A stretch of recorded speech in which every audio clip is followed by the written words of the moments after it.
Hunt or Die is being brought to you by Matthews, Lost Camo, New Archery Products, Tinks, Lone Wolf Portable Tree Stands, Stealth Cam, Carbon Express, Hunter Safety System, Heartland Wildlife Institute, Pine Ridge Archery, and the Can Cooker.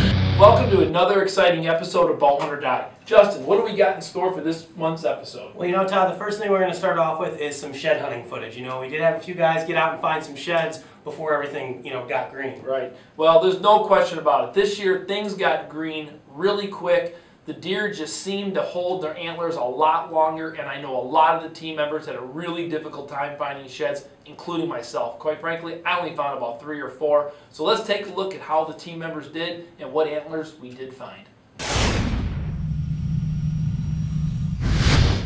Finally, we get to go do some shed hunting.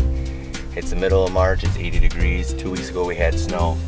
Haven't been able to do anything yet. It's been killing us, but finally we're out here. Got Trevor, buddy Adam, and buddy Justin with us. They're gonna help us film some stuff today. Hopefully we can find some good sheds. No kidding. We have literally been out here for less than 30 seconds. We already got our first shed, just a little one. I don't recognize them in particular, but what a way to start. We're gonna find a lot of sheds today. This is an awesome spot. This is a place that I turkey hunted for years. Finally last year we got permission. I did not shoot a deer off of this farm last year. My good friend Josh did, but a lot of potential. We're gonna get some food plots in here this year and we're gonna rock it, but what a good start. This one's been here a while. Mice and rodent squirrels got to it, but we're on Gobbler Mountain, one of Jeff's properties. Don't know what it is. I'll have to see if Jeff knows. Looks like it'd be a 5-point side of a 10-point. Pretty neat. No kidding. One in the creek. I think this is a little 8 that we've seen. Couldn't been there too long. He's not stained out or anything from being in the water. I was here about 2 weeks ago just checking on my stands and it wasn't there, but I know a lot of these deer are still holding.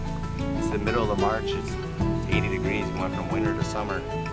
It's been a weird year, but we're off to a good start. That's 3 so far. All right, we just got done walking through this first little piece. We're coming up on my food plot, and I can see a monster shed laying there. Let's go check it out.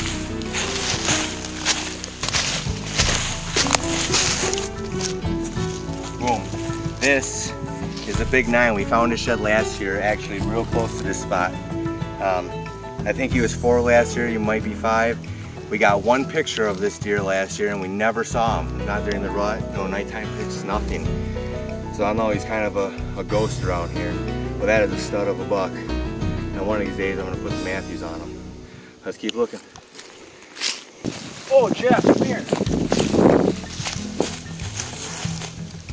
The match set, untouched. We've been here a while. How did we not get any critters on them? Look at that. That's going to be a cool deer. Look at that. It's a nice 10-point side.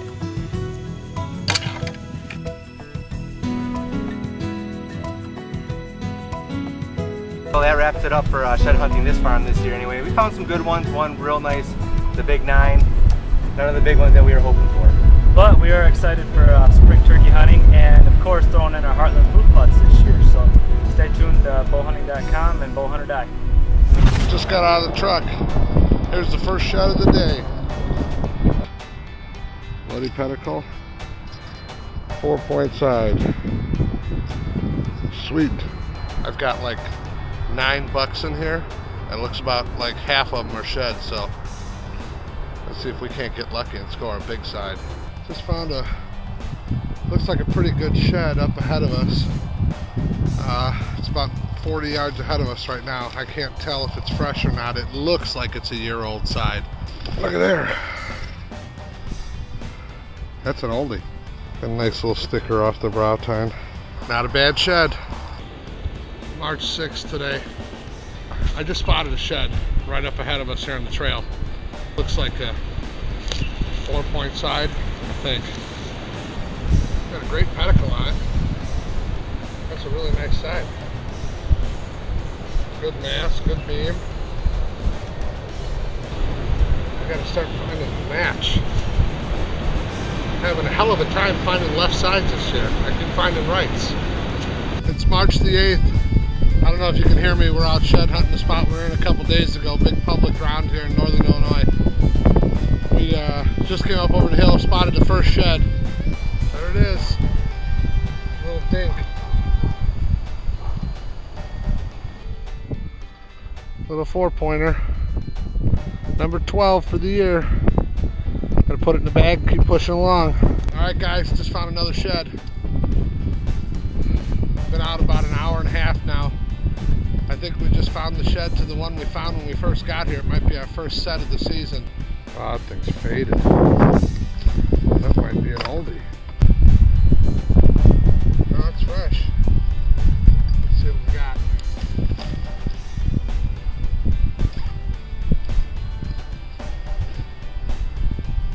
Nope, not a pair. Both left sides.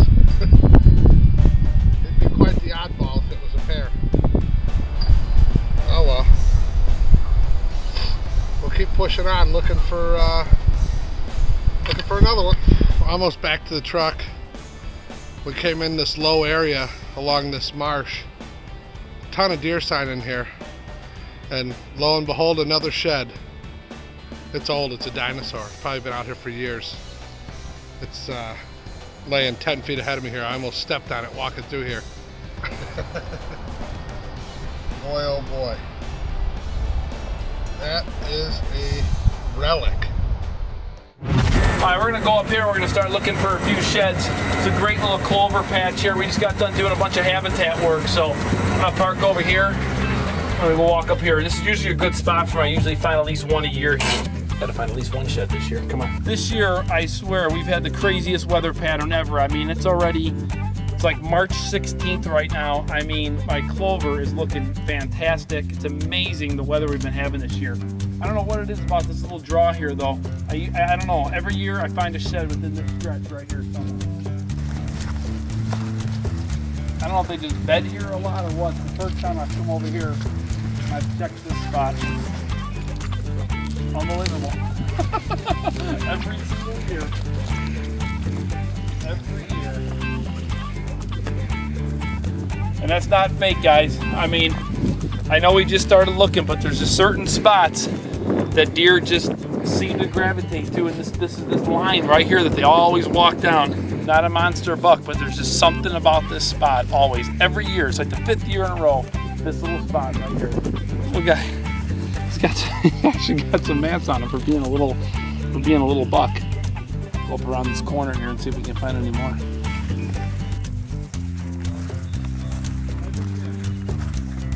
I don't know why.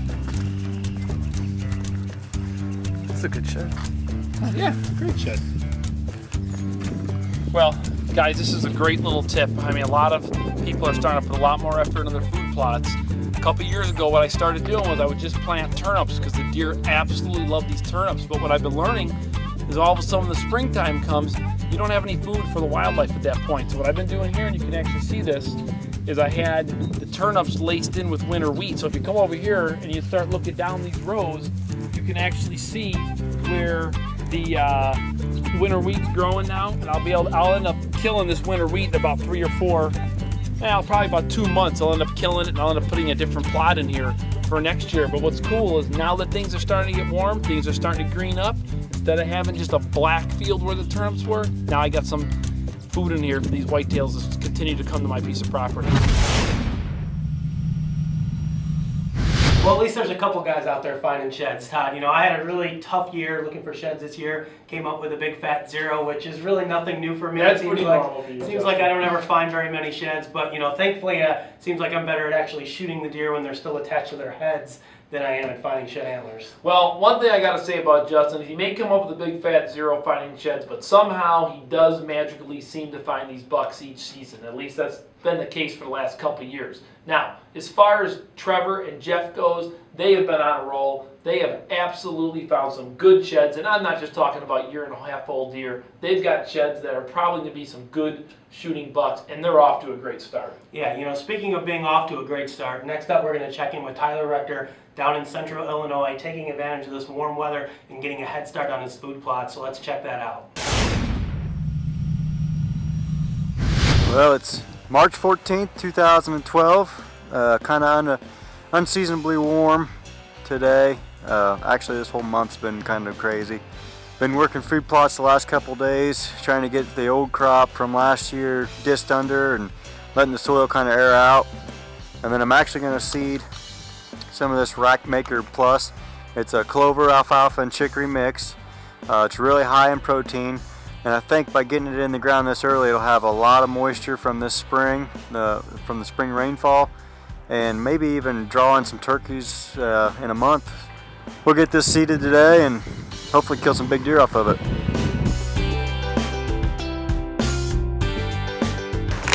I'm going to use about half of this bag and seed this food plot. It's about half an acre. This bag does about a half an acre, but I'm going to seed it real lightly the first time, and then I'm going to pack it in with the tractor tires and the harrow on the back of the cultivator there. And I'm going to put the sweeps down in the ground because that'll just bury the seed too deep. Where I rake over it, just barely covers it enough soil to make contact. After I get done with that, I'll overseed it again. That way I know I have a good thick stand of clover, alfalfa, and chicory. So we'll get after it.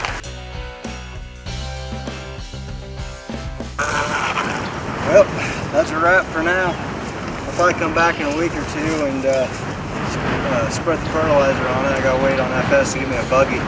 But other than that, it's in God's hands now. Hopefully it grows. It ought to. You know, it's amazing to me that he was able to get those food plots in the ground. They were planted, germinated, and growing, and here it was the end of March, when typically he's not even planting those plots until sometime in April, sometimes into May, which just shows, you know, what a crazy spring that it's been. Well, speaking of the Deer Classic, we want to thank everyone who took the time to stop by and see us both in Peoria and Madison. I know I had a great time, and it's always fun to be at those shows. All right, so for those of you who couldn't make it to the show, we've got a few highlights from the Illinois show, so let's check these out.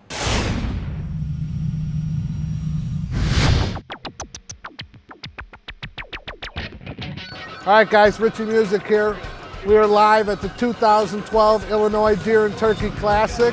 This is the place to be, guys. This weekend, this is it. We've got deer heads being measured in the trophy deer contest. We've got new products being reviewed. We've got a bunch of vendors here displaying their gear this year. It's a great show. If you guys are here, you're going to enjoy it.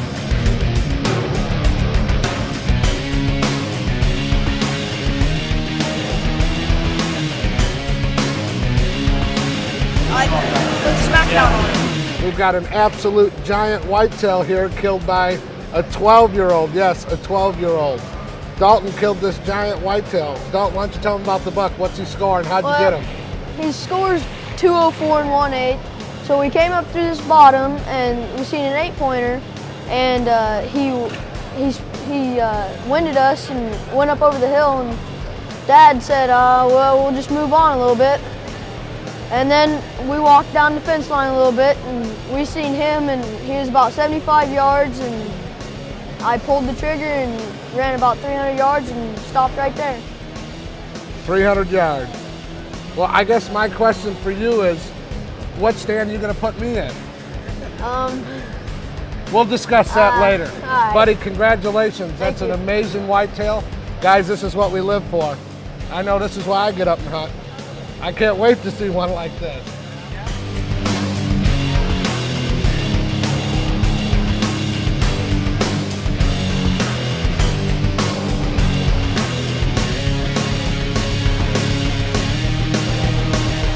Tap him out. Tap out, Richie. You got to tap. Oh, he's tapping. Not his butt, man. Now he's going to go harder.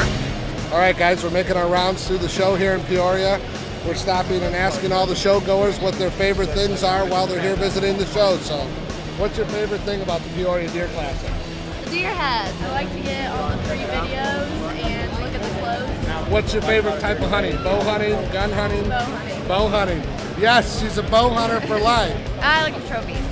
The best part of the show is looking at all the trophy deers. I love the fudge, it's delicious. Awesome. What about you? I don't like to be on camera. She likes the boys. All right. Hey, I am most looking forward to all the women's clothing. I'm really looking forward to seeing all the big bucks up on the wall. What about you? Same thing? Well, I'm actually looking more forward to seeing all the new camo stuff they got coming out. Men, a lot of bows, bow hunting, camo clothes, they all are. Some camo stuff, and men. How's it going?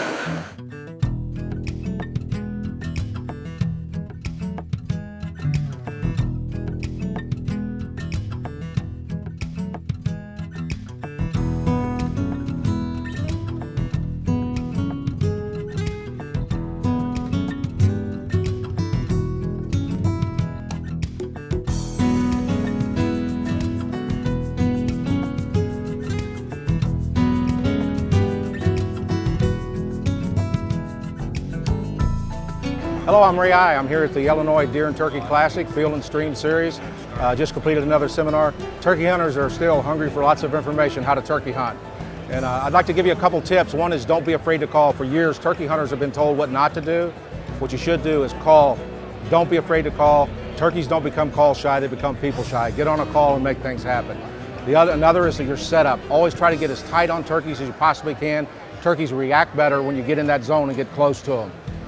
If you want to learn how to turkey hunt and learn all the tips and tactics, I have a new book that came out this year in February, Turkey Hunter's Bible. It's available at rayi.com. It's everything in it you need to know about turkey hunting.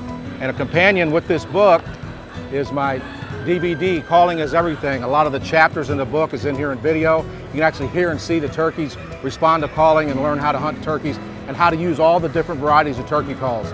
More importantly, when you go turkey hunting, take somebody with you that's never been hunting, but have fun. Don't take it so serious where you can't have a good time. Actually getting a turkey is the icing on the cake.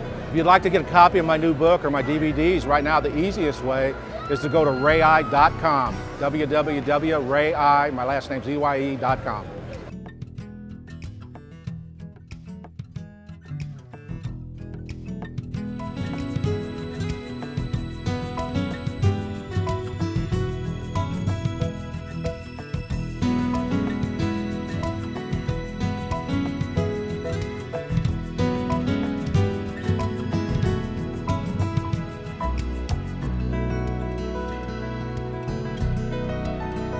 If you guys didn't get a chance to make it to the 2012 Illinois Deer and Turkey Classic, log on to bowhunting.com. We'll have pictures uploaded and some of the products that will be reviewed here this weekend.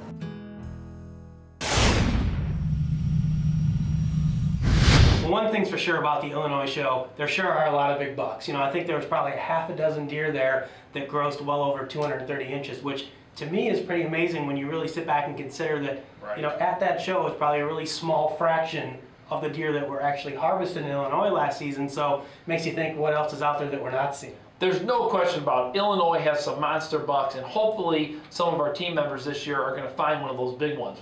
I'm hoping me, actually. Yeah, I'm kind of hoping that I get one of those. So next up, we're going to have a little bit of fun here. We're going to check in with team member Richie Music, who we saw earlier in this episode out looking for sheds. This time he's getting a new tattoo, and you're not going to want to miss this. Richard! What up, good man? What's up? We're going to town here. I see that. It's just a little bit super awesome. 100 die, baby.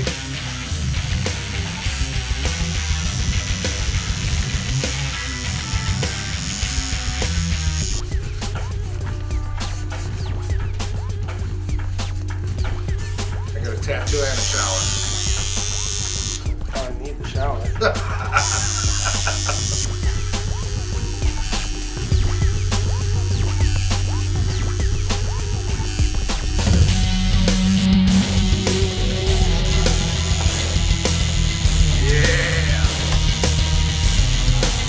Don't turn me back now.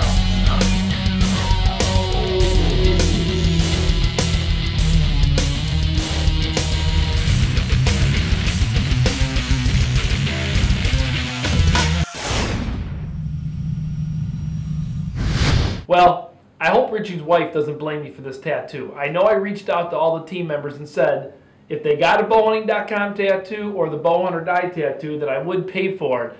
I just wasn't expecting Richie to actually do it in somebody's warehouse like that. Yeah, I know. I got the phone call earlier in the day, you know, here at the office and said, hey man, you got to email me that Bowhunt or Die logo because I'm getting a tattoo right now. So Brandon and I ran over there and, you know, got to film it. And there's no doubt Richie's a bit of a wild card sometimes. You know, you never know what he's going to be up to. But hey, hopefully that new tattoo is going to help him shoot a big buck this fall.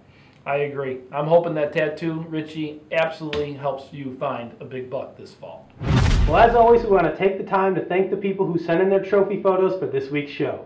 Nathaniel Rogers, Rich Copeland, and Jared Haas and Trevor Olson. Congratulations, everyone. Those are some great trophies. Remember, if you want to see your photo right here in an episode of Bowhunt or Die, click on the Submit Your Trophy link in the upper right-hand corner of the screen, or you can visit us on our Facebook page at facebook.com/bowhunting. Well, that's all the action we have for this month's episode of Bowhunt or Die. You know what? It's turkey season. I know myself and a lot of others are getting ready to get out there, so hopefully some birds are going to be hitting the ground. That's right, Todd. You know, I know you and I are both going to be out turkey hunting pretty soon. We got a bunch of other team members out there turkey hunting, so you're going to have to check back next month right here on Bowhunt or Die, see what kind of turkey action we're getting into. In the meantime, don't forget to check out facebook.com/bowhunting for daily updates, news, photos, and other exciting information. We also want to hear your opinions and your stories, so join us now and like us on Facebook.